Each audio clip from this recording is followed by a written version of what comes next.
Hello दोस्तों, स्वागत है आप सभी का हमारे यूट्यूब चैनल विधिकारी में। दोस्तों, इस वीडियो में बहुत ही महत्वपूर्ण मुद्दे पर हम डिस्कस करेंगे, क्योंकि अभी हाल ही में सर्वोच्च न्यायालय का एक डिसीजन आया है जो कि मुख्य चुनाव आयुक्त और अन्य जो चुनाव आयुक्तों की नियुक्ति की जाती है और उसकी जो प्रक्रिया है अभी तक सरकार के द्वारा निर्धारित की गई है। ये ऐसी प्रक्रिया के बारे में संविधान के अनुच्छेद 324 जिसमें कि निर्वाचन के बारे में प्रावधान किया गया है, उसमें कोई भी प्रावधान नहीं दिया गया है। तो इसलिए यह जो नियुक्ति होती थी मुख्य चुनाव आयुक्त की और अन्य चुनाव आयुक्तों की, तो वह जो है केंद्र सरकार के द्वारा जो सिफारिश की जाती थी उसके आधार पर राष्ट्रपति के द्वारा नियुक्ति की जाती थी। लेकिन अभी 2 मार्च 2023 को यह एक सर्वोच्च न्यायालय का निर्णय आया है, अनूप वर्णवाल बनाम भारत संघ।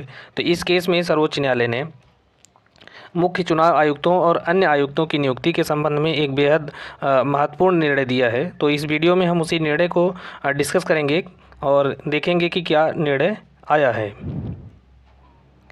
तो अभी हाल ही में 2 मार्च 2023 को सर्वोच्च न्यायालय ने देश के मुख्य चुनाव आयुक्त और अन्य चुनाव आयुक्तों की नियुक्ति को लेकर महत्वपूर्ण फैसला सुनाया और सर्वोच्च न्यायालय ने कहा कि मुख्य चुनाव आयुक्त और अन्य चुनाव आयुक्तों की जो चयन प्रक्रिया है वह सीबीआई के जो डायरेक्टर होते हैं उनकी तर्ज पर होनी चाहिए।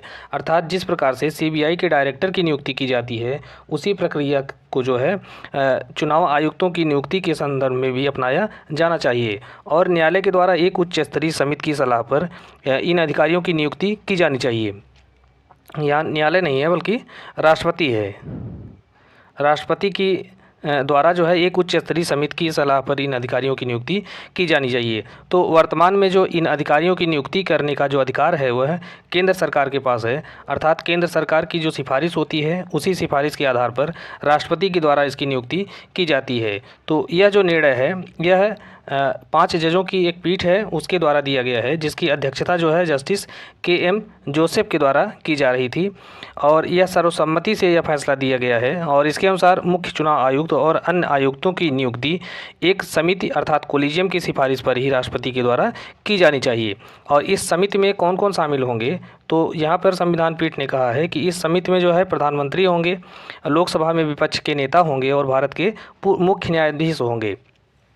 तो इस प्रकार से ये 3 जो महत्वपूर्ण लोग हैं इनकी जो इनसे जो समिति बनेगी उस समिति की सिफारिश पर ही राष्ट्रपति के द्वारा मुख्य चुनाव आयुक्त और अन्य आयुक्तों की नियुक्ति की जाएगी। क्योंकि जो सरकारें हैं उनके ऊपर हमेशा ये आरोप लगाए जाते रहते हैं कि वह अपनी पसंद के व्यक्ति को उस पद पर बैठाते हैं ताकि चुनाव आयोग का जो है दुरुपयोग किया जा सके। तो इसी बात को ध्यान में रखते हुए यह पिटीशन जो है फाइल की गई थी सर्वोच्च न्यायालय में। तो आगे सर्वोच्च न्यायालय ने यह भी कहा कि अगर लोकसभा में विपक्ष का कोई नेता नहीं है तो ऐसी स्थिति में जो लोकसभा में सबसे बड़ा विपक्षी दल है उसके नेता को लोग इस समिति में शामिल किया जाएगा। सर्वोच्च न्यायालय ने यह भी कहा कि यह प्रक्रिया तब तक लागू रहेगी जब तक संसद इस संबंध में कोई कानून नहीं बना देती है। तो अब देखते हैं कि जो भारतीय संविधान है इसके भाग 15 में अनुच्छेद 324 से लेकर 329 तक में चुनाव से संबंधित जो प्रोविज़न है वह दिया गया है।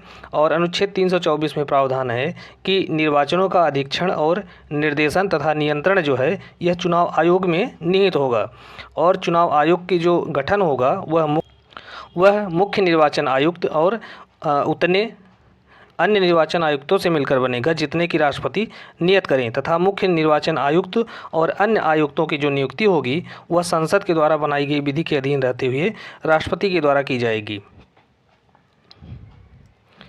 आगे यह बताया गया है कि जो मुख्य निर्वाचन आयुक्त है उसको उसी रीति से और उन्हीं आधारों पर उसके पद से हटाया जा सकेगा जिस रीति और आधारों पर सर्वोच्च न्यायालय के न्यायाधीशों को हटाया जाता है। अर्थात सर्वोच्च न्यायालय को जजों को हटाने की जो प्रक्रिया है जिसे महाभियोग कहा जाता है, तो महाभियोग की प्रक्रिया के द्वारा ही इन आयुक्तों को भी उनके पद से हटाया जा सकेगा और अन्य निर्वाचन आयुक्तों को मुख्य निर्वाचन आयुक्त की सिफारिश पर उनके पद से हटाया जाएगा।